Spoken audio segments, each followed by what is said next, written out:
জাহান্নামে দেবেন। কান্দার সময় সুযোগটা তো লই না, আগে বাই দেয়। আখেরি মোনাজাত না করে গেছে। বেশিরভাগ মানুষ এটাকে মূল্যায়নই করে, গুরুত্বই দেয় না। অথচ দোয়া ইবাদতের মগজ। দোয়া কি? ইবাদতের মগজ।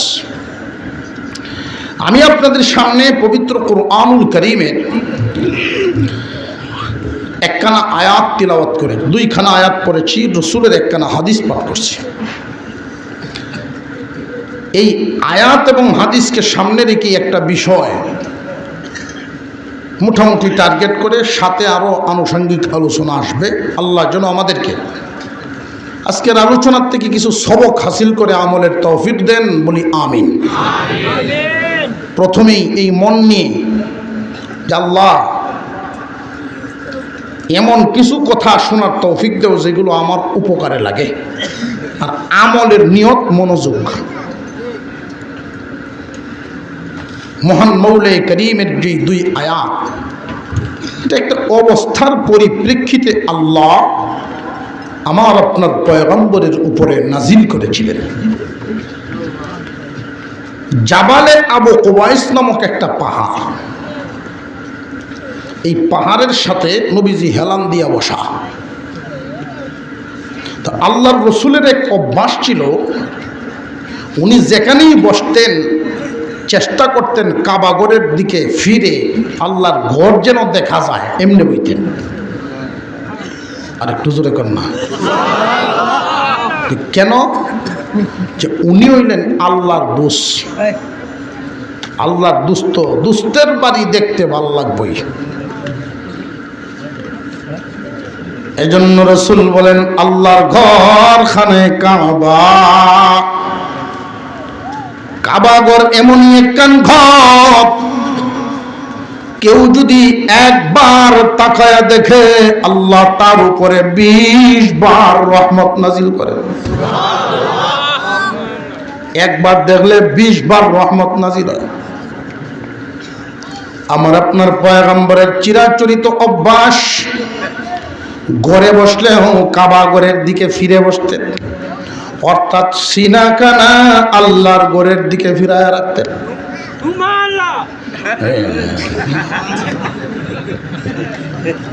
এটা সকলের সাথে মিললে কম।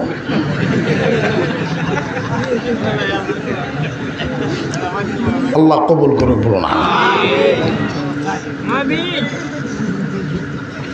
এমনি একদল মানুষ নবীজির কাছে আইসে, আয়েশা জিজ্ঞাসা করে, ও মুহাম্মদ, তুমি বলে এক আল্লাহর দাওয়াত দাও, তুমি নাকি এক আল্লাহর দাওয়াত দাও? আল্লাহর রাসূল বলেন, হ্যাঁ আমি এক আল্লাহর দাওয়াত দেই, আর আল্লাহ একজনই।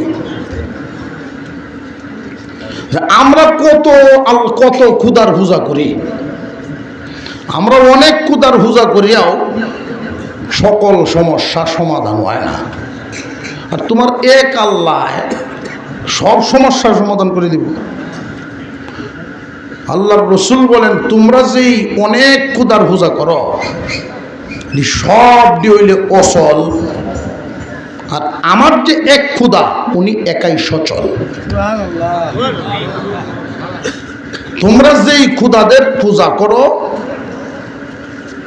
আর আমি যেই ক্ষুধার দাওয়াত দেই, বেশ কম হইল, আমার ক্ষুধা স্বনির্ভর, আর তোমরা অনেকগুলো ক্ষুধা হইলে কি হইল, সবগুলো হইল পরনির্ভর। আমার ক্ষুধা সবাইরে চালায়, আর তোমরার ক্ষুধাগুলো চালাইব তো দূরের কথা, তোমরার কান্দনা উঠতে চলতেই পারে না। আল্লাহর রাসূলের এই উপস্থাপনা, এই কথাগুলো এদের দিলে ধাক্কা লাগছে, যে কথা তো ঠিক, মুহাম্মদ যেই খুদার দাওয়াত দেয়, যেই আল্লাহর দাওয়াত দেয়, এই আল্লাহ সবাইকে বানাইছে, আর আমরা যারা রোজা করি এটিতে আমরা বানাইছি, ঠিক না? ঠিক। আমি ছোটবেলায় এই সময় প্রাইমারি 3-4-এ পড়ি।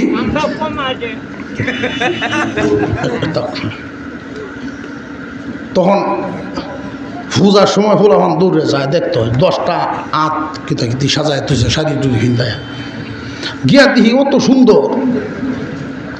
তখন আমার ইচ্ছা হইল আমি ফিসনতে যাইতাম, দেখতাম গিয়ে করি ফুল হিসেবে দেয় না তখন লেগে, কারণ সামনে এত সুন্দর এরকম তো দেখছি না কোনো সময়। তো একবার ছোটো মানুষ তো রেলিং যে দিছে বাঁশের তলে দেখেছি। ভালো আছেন ওর ভাই তাই বলেছে আগের থেকেই। আমরা ছাত্র হুজুরের ব্যাপার খুব আদর করেন হুজুর আমাকে, আমি হুজুরের জন্য দোয়া করি আল্লাহ এই নিয়ামত আমাদের সামনে লম্বা সময়ের জন্য কবুল করেন, বলুন আমিন। পিছন দিয়ে গেলাম, গিয়া দেখি এমন একটা কাম করছে, শাড়ি ভিন্দাইছে কত সুন্দর দেখা যায় সামনে। কিন্তু পিছনতে যে কামটা করছে এটা কইলেও সরম হয়। ফল দিতেছে, কেউ দুধ দিতেছে, আবার অচ্চং বচ্চং শুভতং শরণঙ্গাচ্চা এটা কইতাছে। এখন আমি বুঝি মূর্তির যদি কোনো ক্ষমতা থাকতো তাহলে এই যে মাথা নোয়াইছি না সেজদা দিয়েছেন হইলে একটা লাত্তি দিল। হ্যাঁ বেয়াদব, এন তুই আমার ভক্তি হতে আইসস, ফিসেতে কামটা কিতা করে তুইছস। কথা বুঝে আসতেছে? আল্লাহর রসুল বলেন তোমরা যেই খুদার পূজা করো তোমাদের খুদাগুলো স্বনির্ভর নয়, আমার খুদা স্বনির্ভর। আর তোমরার খুদাগুলো কোনটা কুটি নির্ভর, কোনটা রড নির্ভর। মূর্তি কোনো উপকার করতে পারে না, কারোর ক্ষতিও করতে পারে না। যদি কারোর উপকার করা লাগে আমার আল্লাহ ছাড়া কারোর গতি নাই। দুনিয়ার জমিনে একমাত্র ক্ষমতার অধিকারী হলেন আল্লাহ। না কোনো সন্দেহ আছে? আল্লাহর মতো এরকম একজন মালিক পায়া খুশি না বেজা? মহান মাওলানা কারীম এই জন্যই আমাদেরকে খুব দয়া করে যে মুমিনের করে জন্ম দিলেন, সহজে মুসলমান হলাম। আমার আপনার পয়গম্বর শিখাইছেন উম্মতেরা যে আল্লাহর কাছে এই নিয়ামতের শুকরিয়া আদায় করো। নিয়ামতের শুকরিয়া কি? আল্লাহ দয়া করে মুমিনের করে জন্ম দেওয়ার কারণে ঈমান আনছো, কোনোদিন মায়ের খাওয়া লাগছে না। মুমিনের ঘরে জন্ম হওয়ার কারণে ঈমান আনতে জেল কাটন লাগছে না। বাড়ি ঘর আত্মীয় স্বজন কিছুই হারাও নাই, সহজেই ঈমানদার মুসলমান হয়ে গেলা। আল্লাহর মতো মালিক পাইলা, এই বুঝ যে তোমার অন্তরে আছে। আল্লাহর পয়গম্বর দোয়া শিখাইছেন, দোয়া রাদিতু বিল্লাহি রাব্বা ওয়া বিল ইসলামি দীনা ওয়া বি মুহাম্মাদিন রাসূলা। তিনটে কথা আল্লাহর পয়গম্বর বলেন, এই দোয়া যারা পড়বে মর্ম বুঝবে।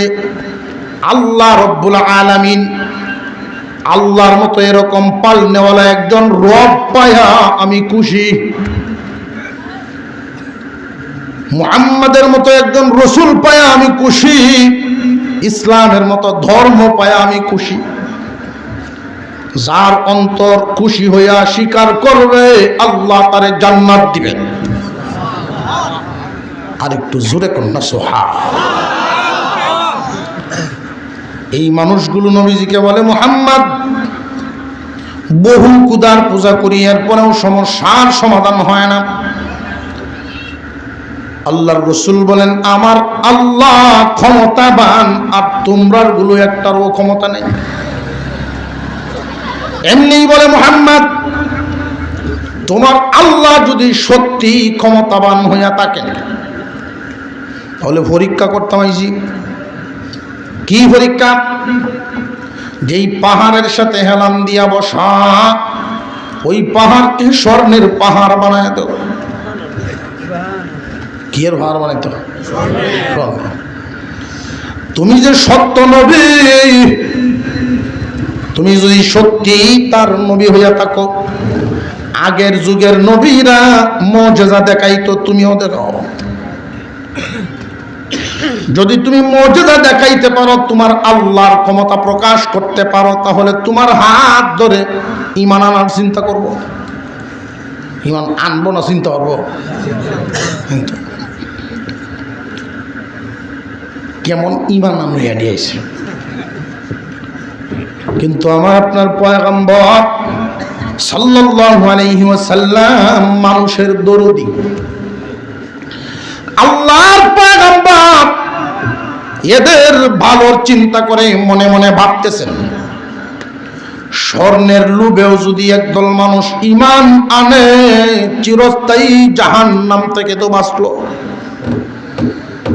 স্বর্ণ নিয়েও যদি ঈমান আনে, জাহান্নাম থেকে তো বেঁচে গেল।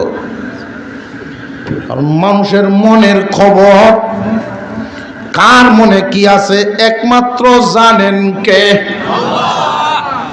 আইসামি করলে হইতো না, সাথে বইছে যে ভাই সাহেব কইছে, আমি না কইলেও চলবো। সকলেই স্বীকার করে, এগুলো ইমানি কথা। মানুষের অন্তরের খবর একমাত্র কে জানেন? অনেক মানুষের এই রকম ধারণা আছে, আমি বাড়িতে কি করি, দোকানে কি করি, হাওড়ো কি করি, আমি এমন একজন পীরের মুরিদ, বাবাজি সব কইতে পারে। এমন মানুষও আছে। শুধু রসুলের ব্যাপারে না, পীরের ব্যাপারেও এমন ধারণা যে আমি কোনানো কি করি সব উনি জানে। জানিয়ে রাখবেন, প্রত্যেকটা জিনিসের সীমারেখা আছে। পিতাকে সম্মান কতটুকু দিবেন এর একটা মাপকাঠি আছে না নাই? পীরকে কতটুকু দিবেন তারও মাপকাঠি আছে। নবীজির সম্মানের মাপকাঠি আছে, আল্লাহর মর্যাদাও আছে। মহান আল্লাহ পাক রব্বুল আলামিন তিনি হলেন স্রষ্টা, বাকি সব সৃষ্টি। স্রষ্টার সৃষ্টির মধ্যে কিছু পার্থক্য তো থাকবে। স্রষ্টার এমন কিছু গুণ থাকবে, এমন কিছু ক্ষমতা থাকবে যেগুলো কোনো সৃষ্টির মধ্যে থাকবে না।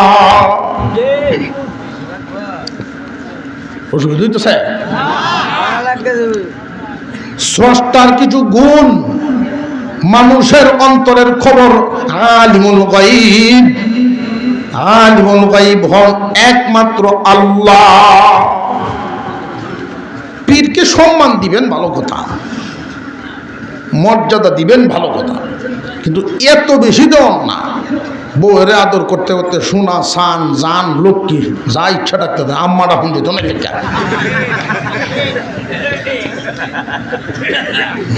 সীমা অতিক্রম, সীমা লঙ্ঘন হয়ে যাব।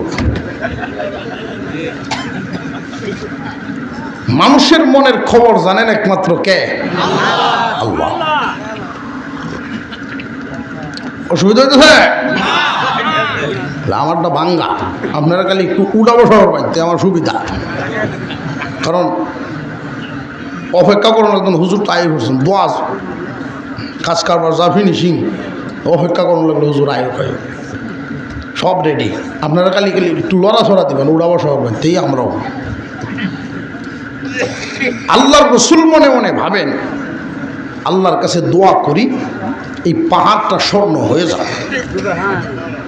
ওরা যদি স্বর্ণ নিয়েও মুসলমান হয়, জাহান্নাম থেকে তো বাঁচবে। তো আল্লাহ তো মানুষের মনের খবর জানেন, ওরা ঈমান আনবেনি না আনবে না আল্লাহ তো জানেন। কিন্তু আপনার আমার পয়গম্বরের জবান মুবারক এমনই একখান জবান, বের হইতে দেরি কবুল হইতে দেরি না। তিনি যদি দোয়া করেন আল্লাহ স্বর্ণ বানায় দাও, সাথে সাথে হয়ে যাবে। ওরা তো স্বর্ণ নিবে ঠিক, ঈমান আনবে না। এই খবর জানেন কে? এই জন্য জিবরাইল আমিনকে পাঠায় দিলেন। আল্লাহ পাক নিষেধ করেছেন আপনি দোয়া করবেন না, এদের মনের অবস্থা ভালো না। এদের উদ্দেশ্য ভালো না। ওরা স্বর্ণ নিবে ঠিক, কিন্তু শেষ পর্যন্ত ঈমান আনবে না। আপনার সাথে এরকম যদি তালবাহানা করে, আপনাকে ধোঁকা দিলে আল্লাহ সহ্য করবেন না, আসমানি এমন এক গজব নাজিল করবেন, এদেরকে এমন গজবে পতিত করবেন, কিয়ামত পর্যন্ত ইতিহাস হয়ে থাকবে। আমার আপনার পয়গম্বর অন্যান্য নবীর মতো না, আঞ্চলিক নবী না, এক এলাকার না, এক দেশের না। হুজুর সাল্লাল্লাহু আলাইহি ওয়াসাল্লাম তামাম দুনিয়ার জন্য রহমত, তামাম পৃথিবীর সমস্ত মাখলুকাতের পয়গম্বর, রাহমাতুল লিল আলামিন। আমার আপনার পয়গম্বর সিজদায় পড়ে গেছেন, আল্লাহ আমি রাহমাতুল লিল আলামিন লকব তুমি আমারে দিলা, এই লকবের মধ্যে যদি আমার আসমানি গজব নাজিল হয় গো, কলঙ্কের দাগ লাগে। মুহাম্মদ রহমত, রহমতের নবী থাকা অবস্থায় গজব কেমনে নাজিল হয়? হেদায়েতের মালিক আল্লাহ, হেদায়েতের মালিক কে? হযরত বেলাল রাদিয়াল্লাহু আনহু দোয়া করতেন, হেদায়েতের মালিক হলেন আল্লাহ, কিন্তু এই জমিনে একদল ফিতনাবাজ না বুঝার কারণে যা ইচ্ছা তা কয়। এর মধ্যে একজন মাওলানা সাদ সাহেব, তিনি বলেন হেদায়েতের মালিক আল্লাহ না। শুনছেন না? হেদায়েতের মালিক কে? আর হুজুরে কোন না? বেলাল রাদিয়াল্লাহু তাআলা আনহু জায়নামাজে বসে কান্দেন, প্রভু গো, হেদায়েতের মালিক যদি তুমি না হইয়া নবীরা তো দিতা, হেদায়েতের টিকিট যদি নবীগণ নবীরা বন্টন করত, মুহাম্মাদুর রাসূলুল্লাহ বন্টন করতেন, তাহলে আমি এই হেদায়েতের টিকিট অনেক পরে পাইলাম। কারণ নবী তো তার চাচারা আগে দিল, বংশের মানুষদেরকে হেদায়েত দিয়া অনেক পরে আমার সিরিয়াল এলো। হেদায়েতের মালিক তুমি হওয়ার কারণে আমি গোলামের পুত্র, গোলাম ইমানদার হয়ে গেছি। হেদায়েতের মালিক হলেন আল্লাহ। দাওয়াত দিলাম আমি, মানা না মানা তাদের ব্যাপার, তুমি হেদায়েত দিবা কিনা তুমি জানো। পাহাড় স্বর্ণ বানাতে আমি দোয়া করব না। জিবরাইল আলাইহিস সালাম দেখা দিলেন, পয়গম্বর লক্ষ্য করে দেখুন, এই পর্যন্ত যারা ঈমান এনেছে কেউ স্বর্ণ রূপার লোভে আনে নাই, পেটে পাথর বেঁধেছে, ইসলাম হেফাজতের জন্য পাথর বেঁধে কাজ করছে, তবু কোন লোভ লালসায় পা বাড়ায় না। মদিনায় একটা খবর আইছে, মদিনায় খবর নিয়ে আসছেন জিবরাইল আলাইহিস সালাম, ওগো নবীজি, ইসলামের বিরুদ্ধে ষড়যন্ত্র হইতেছে। কি ষড়যন্ত্র? ইসলামকে জমিন থেকে মুছে দেওয়া হবে, একটা মুসলমানও জমিনে থাকবে না, নারী পুরুষ জওয়ান বুড়া শিশু সহ এমনকি মুহাম্মদকেও না করনা। তামাম দুনিয়ার সমস্ত বিধর্মীরা ওই সময় বোঝা গেল ঐক্যবদ্ধ হয়ে গেছে, মদিনার মুনাফিকের সর্দাররা মক্কায় গেছে। মক্কা শরীফে এক বিরাট মিটিং হইতেছে। মিটিং এর মূল আলোচ্য বিষয় হলো ইসলাম নিধন। ইসলাম নিধন বুঝছেন তো? কই ওয়াজ করতেছি, ইসলাম থাকতে পারবে না, সব ইসলামকে মিটায় দেওয়া হবে মাটির সাথে, মুহাম্মদকেও বাঁচতে দেওয়া হবে না। কন্যা আউযুবিল্লাহ। তখনকার সময়ে মদিনায় মুসলমানের সংখ্যা 3000, নারী পুরুষ জওয়ান বুড়া সব মিলে একটা আদমশুমারি হয়েছে। মুসলমানের সংখ্যা মোট হলো 3000। মুসলমানদের জয় জয়কার শুরু হয়েছে উহুদ এবং বদরের যুদ্ধে জয়লাভ। এমনি তারা চক্রান্ত শুরু করলো, মদিনায় ঢুকে চতুর্দিক থেকে হামলা করবে, এমন ভাবে শক্তি নিয়ে হামলা করবে একটা মুসলমানও যেন দুনিয়ার জমিনে আর জিন্দা থাকতে না পারে। এই চক্রান্তের মিটিং এর খবর নিয়ে আইছেন জিবরাইল আলাইহিস সালাম পয়গম্বর। মক্কায় তো ষড়যন্ত্রের মিটিং হইতেছে, আপনি ব্যবস্থা নেন। আপনার মদিনায় হামলা করা হবে, তবে চিন্তার কোনো কারণ নাই। আপনি শুধু আপনার সাথীদেরকে নিয়ে মাঠে থাকবেন, সাহায্য করার জন্য একজন আছেন না নাই? উনি কে? আল্লাহ রাব্বুল আলামিন সাহায্য করবেন, চিন্তার কোনো কারণ নাই। ইসলামকে জমিন থেকে মিটাইবার মতো কেউ নাই। তো আপনার তো দাঁড়াইতে হবে, নামতে তো হইব। তো আমরার অবস্থা হইল, পরিস্থিতি যখন দেখি মাঠে না নামিয়া মসজিদের কোনা, আল্লাহ তুমি দেখে আল্লাহ, এই জন্য আল্লাহর সাহায্য আমরা পাই না। আগে নামো, পরে আইব। তোমার যা আছে, তোমার ক্ষমতা তুমি প্রয়োগ করো, এরপরে আল্লাহর সাহায্য নাজিল করো। তো আল্লাহ রাসূল সাল্লাল্লাহু আলাইহি সাল্লাম একটা চিন্তায় পড়লেন।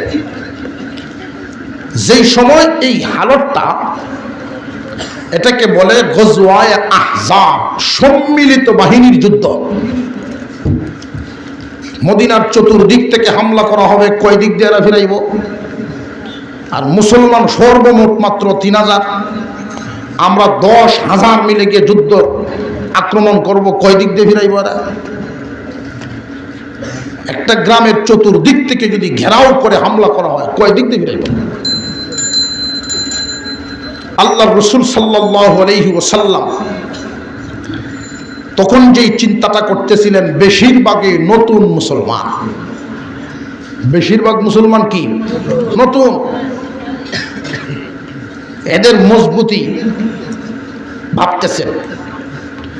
কারণ খেজুর পাকার সময়, মৌসুম বরবে তারা দাওয়ামারির সময়, যেটা সারা হাও ধান ভাগনা খেতকিরি যা আছে আরাদের সবটি ভাগ্যা রয়েছে। এই সময় যদি কেউ আয় আপনারা কয়ে যাবে আল্লাহর হস্তে 3 দিনের লাগিন নাম ঢালে হাওয়ায়, 3 দিনের লাগিন বাইরে হয় তবলিগ কিতাব বই বই বলা হয়তো তোমার আন্তাজ নাই শুনলে আমাদের। আল্লাহর রাসূল ভাবতেছেন এই মুহূর্তে খেজুর পাকা গাছে গাছে আমি যদি সাহাবীদেরকে বলি, কি পরিমাণ সারা তারা দেয় না দেয় যুদ্ধের ময়দানে, এটা ভাবতেছেন। সবাইকে ডাকলেন, ঘোষণা দিলেন ইসলামের বিরুদ্ধে একটা বাহিনী আসতেছে, হামলা করবে মদিনায়। তোমরা কারা কারা আসো ইসলাম হেফাজতের জন্য লড়বা? সব হাত তুলছে। আল্লাহর রাসূল তাকায় দেখেন পিছনে একজন মহিলাও হাত উঠাইছে, তার কুলে একটা বাচ্চা, আরেক হাত দিয়ে বাচ্চার হাতটাও উঠাইয়া রাখছে। বুঝাইয়া দিলেন, ওগো নবীজি, আমরা মরণ পর্যন্ত তো থাকবই ইসলাম হেফাজতের জন্য, আমাদের পরবর্তী বংশধরদেরকেও তৈরি করে যাব। নবীজি খুশি হয়ে গেছে। রাতে গুরুত্বপূর্ণ বৈঠক, মিটিং। হযরত আবু বকর সিদ্দিক রাদিয়াল্লাহু আনহু, ওমর, ওসমান, আলী সব মুরব্বীরা বসেন যে কেমনে কি করা যায়, পরামর্শ চলতেছে। এক একজন এক এক ধরনের অভিমত পেশ করতেছেন, কেমনে মোকাবেলা করা যায়। আমাদের অস্ত্রও কম, আমাদের সৈনিকও তো কম, কৌশলের মাধ্যমে, বুদ্ধির মাধ্যমে ওদের সাথে যুদ্ধ করতে হবে। এক একজন এক এক অভিমত দেন। এর মধ্যে একজন মুরব্বী সাহাবী, যিনি ইসলাম গ্রহণ করার সময়ে ওনার বয়স হয়েছিল 120 বছর। একটু জামডিটা সুদা হয়, 120 হইলে আমরা 2-3 জনে জোড়া দেওয়া লাগে। উনি যে সময় ইসলাম গ্রহণ করছেন তখনই 100 মুরব্বী। আল্লাহর রসুল বলেন, আপনি কি বলতে চান যে আমি যদি অনুমতি হয় কিছু কথা বলতাম? হ্যাঁ বলেন। মুরব্বীর কথা আমি শুনবো না কেন? কারণ মুরব্বীদেরকে মূল্যায়ন করা ইসলামের একটা আদর্শ, আল্লাহর রসুলের আদর্শ। যেই সমাজে মুরব্বী আছে সব এলাকাত মুরব্বীর সংখ্যা সমান না। আমরা তো ঘুরি দেখি মুরব্বী শূন্য, মাঝ বয়সী মানুষ বেশি মারা যায়, বুড়া হয়ে মানুষ মরে খুব কম, এর আগেই বিদায়। আগে তো অসুস্থ হইয়া টানা লাগিয়া 6 মাস যাইত গা, মরবো করে 6 মাস, ঠিক না? এখন যদি খালি খবর হওয়া যায় অমুখরে লয়ে গেছে অ্যাম্বুলেন্স নিয়ে, হঠাৎ বহু বেদনা ঘুরান্তে ঘুরেছে গা লয়ে গেছে, তারা এল রাখছে না ময়সিং হটাইছে, তাহলে রেডিও এলেন বাসটি কই আছে দেখ, বেশিরভাগই এমন, ঠিক না? ঠিক। যেই এলাকায় মুরব্বী বেশি আছে এবং মুরব্বীদের মূল্যায়ন আছে, কদর করা হয়, সেই এলাকায় আল্লাহর রহমত নাজিল হয়। রসুলের কথা। যারা মুরব্বীকে মূল্যায়ন করবে আল্লাহ তার মর্যাদা বাড়াবে, আর যে মূল্যায়ন করবে না সে আমার দলেরই না, আমার উম্মতের মধ্যে না। কত বড় কঠিন কথা। আপনি বলেন, কি বলবেন? সালমান ফারসি রাদিয়াল্লাহু তাআলা আনহু বলেন, রুম এবং পারস্য অনেক যুদ্ধ আমার নিজের চোখে দেখছি গো নবীজি। আমাদের অস্ত্র কম, সৈনিকও কম, এমত অবস্থায় এদের সামনাসামনি এদের সাথে মোকাবেলা করার সুযোগটা এইভাবে দেওয়া ঠিক হবে না। মদিনা শহরটা আল্লাহ কুদরতিভাবে 3 দিক থেকে পাহাড় দিয়া বাউন্ডারি রাখছেন। 3 দিকেই পাহাড়ে ঘেরা কুদরতি বাউন্ডারি। একদিকে খেজুরের বাগান, এই বাগান পার হয়ে যদি আমরা শহর থেকে বাহিরে চলে যাই, যে দিক দিয়ে মদিনা শহরের ভিতরে ঢুকার একমাত্র পথ, এই সাইটে দিয়ে গিয়া যদি আমরা খাল খনন করে ফেলি, এমন একটা খাল খনন করা হবে যেই খাল লাফ দিয়া পার হতে পারবে না একজন মানুষ, আবার তলে হলেও উঠতে পারত না। এমন একটা খাল খনন করব, ছোট ছোট রাস্তা রাখা হবে যেগুলো দিয়া আমরাও পরবর্তীতে চলাফেরা করতে পারি। ছোট ছোট রাস্তা যদি মাঝখানে থাকে, এক সাইডে দিয়া যদি তারা 100 জনও আসে, আর এক সাইডে দিয়ে আমরা 5 জনই এদের মোকাবেলা করা সম্ভব, ঠিক না? বেটে বুড়ার বুদ্ধিটা কি কম না বেশি হয়েছে? অনেক সময় দেখবেন মুরব্বীরা এমন কিছু কথা কয়, এক বিয়ার মধ্যে খেয়াল মস্কারাম চলতেছে, আগে তো রং দিত, এই করতো সেই করতো, তো এরা ভদ্র সমাজ, খাওয়ার সামনে দিছে এরকম চিকন টেবিলের মধ্যে বয়া, কাছাকাছি বইছে, তো হাতের মধ্যে সড়ি বেঁধে দিছে। সড়ি বান্ধার কারণে খাবার লোয়াইটি হে বেগকে আর মুহ হয় তো কুদরতি স্পেরিং ফিট করা, এই যে কিরম বুঝেন? আল্লাহ আকবার, আল্লাহ বানাইছে যে কেমন বুঝলেন। যে কোনো প্রাণী মানুষের মতো যেমনি তেমনি বাংলাতে বই তরে না। আমরা আল্লাহ কি সুন্দর স্পিরিং দিয়েছেন, যেমনি ইচ্ছে বেহার, এই আত্মবেহনা চড়ি বান্ধা লয় লয় বেহনা। এক বুড়া আসি নৌকাত বয়া, দৌড়ে গিয়ে তার কাছে যাইছে, আলো দাদা এই যে দেওয়া অবস্থা, দূর বেগ করে, এটা কোনো বিষয় হইল? বেগকে তোর মোহনে তোর দায়িত্ব না, সিধা ভাই তো যায়, তুই দিবে শুকুর আলী রেখে দিব তোরে, তো হেট বলে খাওয়া। মুরব্বীর বুদ্ধি আল্লাহর রাসূল বলেন, ও সালমান, আপনার পরামর্শটা আমার মনোভূত হয়েছে, এইটাই গ্রহণ করে এলাম। হুজুর আকরাম সাল্লাল্লাহু আলাইহি ওয়াসাল্লাম নকশা আইকা দিলেন, খালটা কেমন হবে, খাল খনন করবেন, খালের অবস্থাটা কেমন হবে। 15 হাত প্রশস্ত হবে, 10 হাত গভীর। লাফ দিয়া একজন মানুষ ইচ্ছা করলেই 15 হাত পার হতে পারবে না, 10 হাত যাবো, কিন্তু 10 হাত গভীর আর 15 হাত প্রশস্ত। 10 হাত গভীরেও যদি কেউ পড়িয়া যায়, উপরে উঠতে পারবে না। আল্লাহর নবী ঘোষণা দিলেন, 1 মাইল লম্বা হবে ওই খাল। প্রতি 10 জন সাহাবীর বন্টনে দিলেন 40 হাত, প্রতি 10 জনের বন্টনে 40 হাত, এইভাবে বন্টন করে দিলেন। 3000 সাহাবী, নারী পুরুষ ছোট বড়। এর মধ্যে আল্লাহর পয়গম্বর বলেন, সবাইকেই যুদ্ধে যেতে হবে না। খেজুর পাকার সময় সারা বছরের খুরাকির ব্যবস্থা হয়। 2000 মদিনায় থাকো, তোমরা খেজুরের কাজগুলো করবা, যারা যুদ্ধে চলে যাবে তাদের কাজগুলো তোমরা করে দিও। নিজেদের কাজ করার পরে যদি তাদের কাজগুলো তোমরা গুছায় দাও, তাহলে যুদ্ধে অংশগ্রহণ করার সওয়াব তোমরা আমলনামায় আল্লাহ দিবেন। 2000 ছোট বড় মিলে রইলেন মদিনায় 1000 খন্দকের ময়দানে। সময়টা তো এমন একটা সময়, দাওয়ামারির আগে গৃহস্থের গড়ের খুরাকের অবস্থা কি খুব বেশি বালা না টানাটুনি?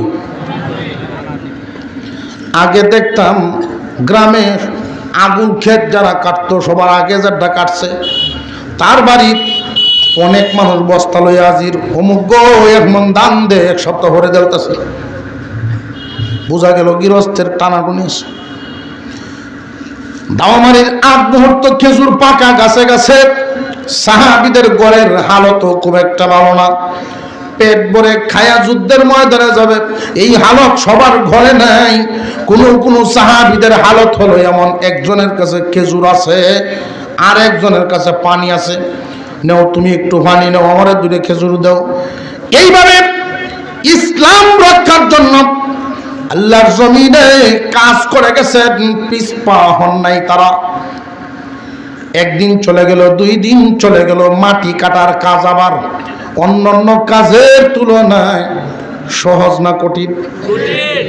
ভারী কাজ, তাও আবার আমরা দেশের মাটি না, ওটা মদিনার মাটি, পাথর কাটা লাগে। 3 দিন চলে গেল। 3 দিন পরে নবীজির সামনে একজন সাহাবী আইসা বলে, ওগো নবীজি, ক্ষুধা সহ্য হয় না, পেটে একটা পাথর দিয়ে চাপ দিয়ে রাখছে। তখনকার সময়ের একটা প্রচলন প্রথাই ছিল, পাথর দ্বারা হালকা চাপ দিয়ে রাখলে কিছুক্ষণের জন্য ক্ষুধা নিবারণ। কেউ পেটে কাপড় দিয়ে শক্ত করে বাঁধ দিতেন, কিছুক্ষণের জন্য ক্ষুধা নিবারণ। সাহাবী নবীজির সামনে পেশ করলেন, ইয়া রাসূলুল্লাহ, ইয়া হাবিবাল্লাহ, কোমর আর সোজা করবার পারি না। আল্লাহর পয়গম্বর তারে মানসিকভাবে সান্ত্বনা দেওয়ার জন্য নিজের হালত দেখাইলেন। সাহাবী তাকায় দেখেন আল্লাহর পয়গম্বরের 2 দিক থেকে 2টা পাথর দেয়া চাপ দেওয়া। নবীজি সাল্লাল্লাহু আলাইহি ওয়াসাল্লামের এই হালতটা আবার পাশে থাকা একজন সাহাবীর চোখে পড়ে গেছে। এই সাহাবীর নাম জাবের রাদিয়াল্লাহু তাআলা। জাবের আয়েশা নবীজির কাছে বলেন, হুজুর, আমাকে একটু ছুটি দিন, আমি বাসায় যাইতাম, বাড়িতে যেতাম। অনুমতি নিয়ে উনি বাড়িতে গেলেন। গেট থেকেই কান্না, গেট থেকেই চিৎকার শুরু করছেন, রে বিবি, জলদি তালাশ করো ঘরে কি আছে। আমার আপনার পয়গম্বর বিশ্ব নবীর পেটে পাথর দিয়ে ছাপ দেওয়া দেখছি। আমার ঘরে খাদ্য থাকলে নবীজির পেটে পাথর থাকতে দিব না। জলদি তালাশ করো, আমি সহ্য করতে পারি নাই। বিবি তালাশ করতে করতে কিছু আটা পাইলেন, কেজি 3 কেজির মতো। জাবের রাদিয়াল্লাহু আনহু এতটাই খুশি হয়ে গেলেন, অন্তত এই আটার একটা খিচুড়ি বানায় হলেও পয়গম্বরের ক্ষুধা নিবারণ করতে পারবো। উনি মানসিকভাবে একটু খুশি হইলেন, মুস্কি মুস্কি হাসতেছেন। এমনি উনার বিবি স্বামীর সামনে দাঁড়ায় বলে, স্বামী হে, এই মুহূর্তে আপনি যুদ্ধের ময়দানে গিয়া পয়গম্বরকে খানা খাওয়ায়া এই যে দানের হাত বাড়াইতেছেন, আপনার সাথে কি আমাকে একটু সামিল করা যায় না? আমিও সামিল হইবার চাই। শুধু আটা দিয়া কেমনে খিচুড়ি করবেন? এর চাইতে আমার যে একটা ছাগলের বাচ্চা আছে ওইটা নিয়ে যান। আমার ছাগলের বাচ্চাটা জবাই করে গোশত করা হবে, আর এই রুটি দিয়া আটা, এই আটা দিয়ে রুটি বানায় ফেলব। আটার রুটি আর গোশত দিয়া নবীজি খানা খাইবেন, তৃপ্তি পাবেন। এখন মহা খুশি জাবের রাদিয়াল্লাহু আনহু। দাওয়াত দেওয়া যাবে বিশ্ব নবীকে আমার বাড়িতে। তবে দাওয়াত যে দিব, পাশে তো আর একজন ছিল পাথর বাঁধা। এইরকম ক্ষুধার্ত তো অনেকেই আছেন। দাওয়াত দিব পয়গম্বরের ক্ষুধা নিবারণের জন্য, খানা খাওয়াইতাম, সাথে যদি 2-4 জন আয়া হলে বলে। এই জন্য স্বামী স্ত্রী দুইজনে পরামর্শ করেন কেমনে দাওয়াতটা দিলে ভালো হয়। সাংসারিক যে কোনো কাজ নবীজি শিখাইছেন, স্বামী স্ত্রী দুইজনে পরামর্শ করে কাজ করবা, বরকত হবে। তবে সিদ্ধান্ত নেওয়ার মালিক যেন তুমি পুরুষের উপরে থাকে। সিদ্ধান্ত নেওয়ার কাজ, সিদ্ধান্ত নেওয়ার দায়িত্ব পুরুষের। পরামর্শ করা বিবির সাথে সুন্নত। সিদ্ধান্ত দিবে কে? ডরাইতেছ না, এরা হুন্যের মধ্যে কে? সিদ্ধান্ত নিবে কে?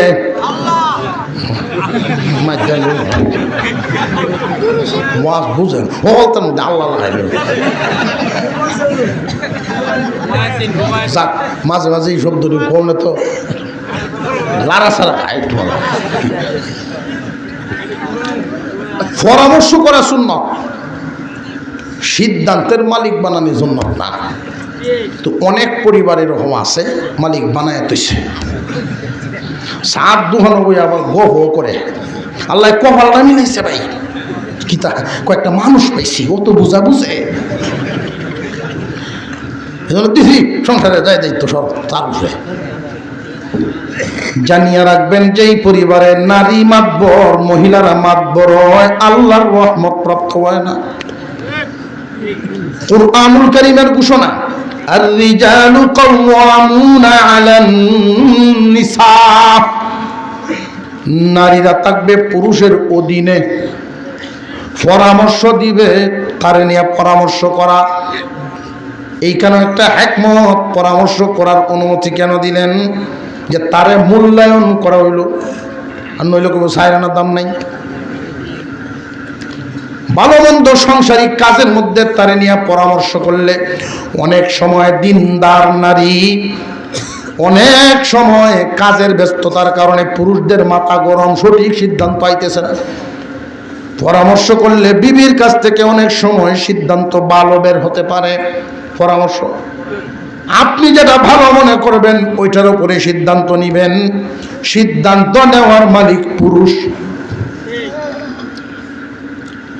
জাবের রাদিয়াল্লাহু তাআলা আনহু স্বামী স্ত্রী দুইজনে পরামর্শ করলেন।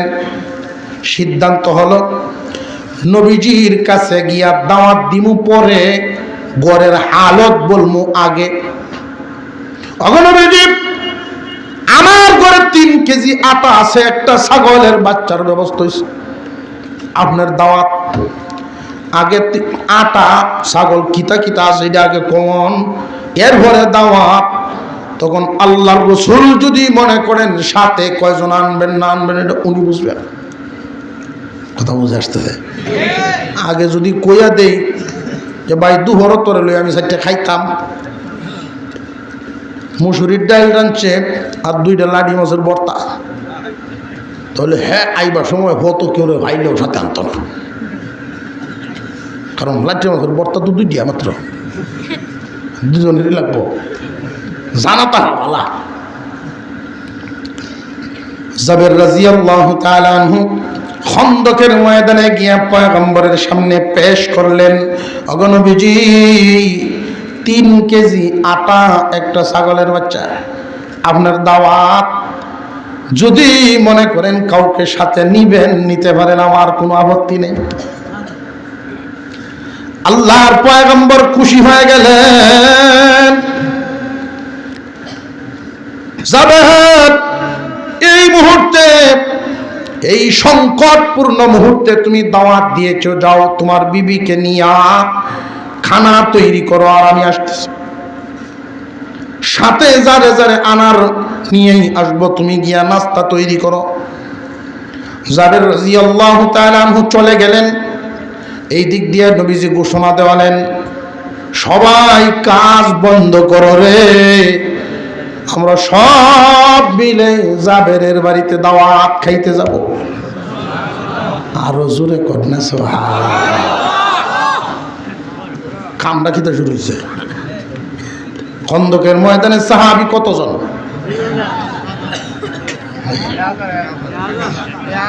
শেষ রাতের পরা মোস্তর মতো সহজ না। 2000 রয়েছে মদিনা, 1000 আইছে। 1000 সাহাবী। আটা কয় কেজি? বালা খাওয়া যদি একজন যদি হয় তো নাস্তা হরাত বৈশাখ বেড়া, তখন 10টা রুটি লইয়া 2 জন একসাথে, বাড়িওয়ালা আর মেহমানও হতো তো টাইনে নিছে বইছে, যাচ্ছে 10টা রুটি তাও একসাথে নাস্তাটা করাম, আমি ডাইলে লই ওটা গেছে বড় বড় ডাইল এনে দেখে রুটি নেই, খাইছে।